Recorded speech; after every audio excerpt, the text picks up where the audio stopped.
Hi everyone, and welcome to the first ever Rent to Retirement weekly recap video.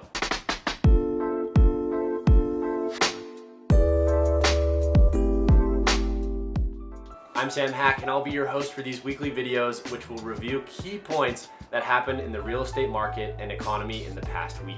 Of course, this is a real estate channel, so we'll be keeping everything real estate related.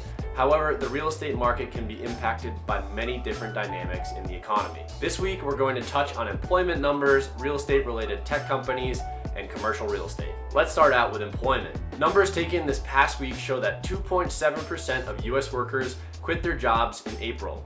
That's 4 million people. According to the World Economic Forum, 41% of workers globally are considering leaving their current jobs this year. Why is this happening? Well, it could be your neighbor next door who bought Dogecoin at 3 cents and is selling it for 60, or maybe it was your little brother that bought GameStop and AMC before their run-ups. Moreover, COVID-19 gave a lot of people time to sit around and think about their lives. Many of those thinkers realized they were living in the rat race and are now looking for a better work-life balance. This trend of job quitting also shows a trend of self-reliance, as many new unemployed people are starting their own companies, starting Turo car fleets, or just driving Uber and spending more time with the kids. These new businesses will be started and operated from home, at first at least, which will drive home prices up even more and increase the demand for larger home spaces and for home offices. In fact, in Cape Coral, Florida, where we offer investment properties, there's a massive demand for dens or a fourth bedroom, which often becomes a home office.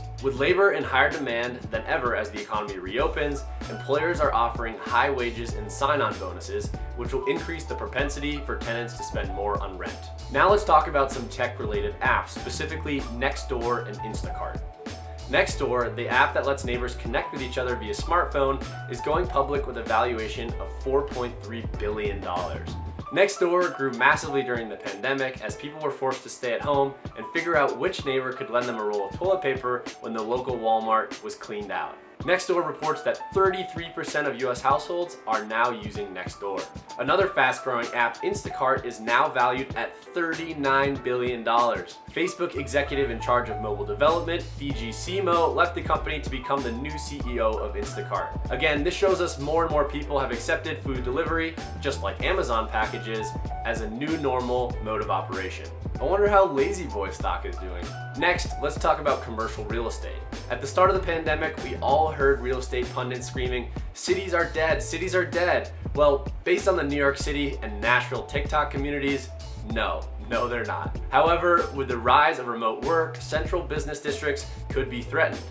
For instance, in Boston, office space makes up about 70% of real estate downtown. CEOs around the country are looking to cut down on their office space to improve their bottom line. Cities that had smarter city planning with a healthy mix of residential, commercial, and entertainment spaces have come out of COVID-19 with less of a ghost town feel. Finally, let's wrap up with the economic indicator of the 10-year Treasury bond, which dropped to 1.3%, showing investors are still not confident that we're completely out of this pandemic quite yet. Investors still have a large appetite for safer investments like gold and real estate after this pandemic of uncertainty. That's it for this very first week of real estate news and recap.